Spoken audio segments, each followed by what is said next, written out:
दिल्ली और आसपास के शहरों में गर्मी अब लोगों को झुलसाने के लिए बेताब है। दिन में तापमान में लोगों की परेशानी बढ़ गई है। मौसम विभाग ने अगले कुछ दिनों के दौरान तापमान 43 डिग्री से ज्यादा रहने की संभावना जताई है। इस बात को ध्यान में रखते हुए मौसम विज्ञानियों ने लोगों से दोपहर के समय घर से बाहर न निकलने की अपील की है। उत्तर प्रदेश में गर्मी है। तेज धूप से लोग परेशान हैं। कई शहरों में तापमान 41 डिग्री सेल्सियस तक पहुंच गया है। मौसम विभाग के मुताबिक मौसम फिर बदलेगा। 8 अप्रैल से नया पश्चिमी विक्षोभ सक्रिय हो रहा है। इसकी वजह से 8 से लेकर 9 अप्रैल तक कई जिलों में हल्की बारिश होने की संभावना है। 3 दिन तक बदरा बरसेंगे। इससे लोगों को गर्मी से राहत मिलेगी। राजस्थान में 8 अप्रैल से तेज गर्मी पड़ेगी।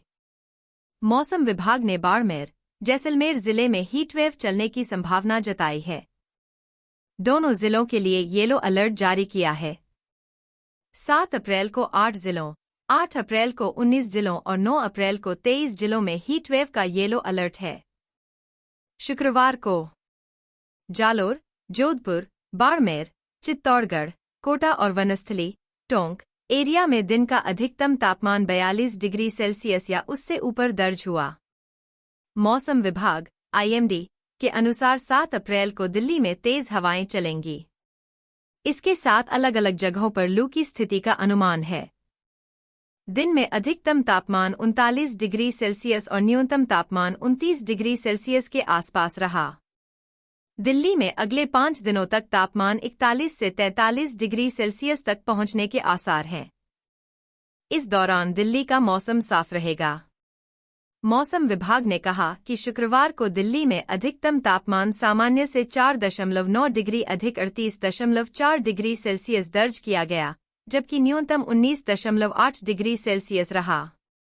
शहर के अन्य निगरानी स्टेशनों ने भी शुक्रवार को उच्च तापमान दर्ज किया, जिसमें रिज में अधिकतम तापमान 38.4 डिग्री सेल्सियस, आयानगर में 38.1 डिग्री सेल्सियस, लोधी रोड में 39 डिग्री सेल्सियस और पालम में 36 डिग्री सेल्सियस दर्ज किया गया। IMD ने कहा कि दिन में आर्द्रता का स्तर 48% और 19% के बीच उतार चढ़ाव करता रहा। केंद्रीय प्रदूषण नियंत्रण बोर्ड के अनुसार शुक्रवार को राजधानी में वायु गुणवत्ता सूचकांक AQI शाम 4 बजे 231 के साथ खराब श्रेणी में रहा। दिल्ली के लिए वायु गुणवत्ता प्रारंभिक चेतावनी प्रणाली ने वायु गुणवत्ता में सुधार का अनुमान लगाया है, जिसके अगले 2 दिनों में मध्यम श्रेणी में पहुंचने की उम्मीद है। CPCB के मुताबिक 0 से 60 के बीच AQI को अच्छा, 51 से 100 को संतोषजनक, 105 से 200 को मध्यम, 201 से 300 को खराब, 305 से 400 को बहुत खराब और 406 से 550 को गंभीर माना जाता है। लखनऊ स्थित अमौसी मौसम केंद्र की ओर से दी गई जानकारी के मुताबिक शुक्रवार को यूपी का सबसे गर्म जिला आगरा रहा। यहां अधिकतम तापमान 36.6 डिग्री सेल्सियस रिकॉर्ड किया गया। वहीं बहराइच में सबसे कम तापमान 15.2 डिग्री सेल्सियस रहा।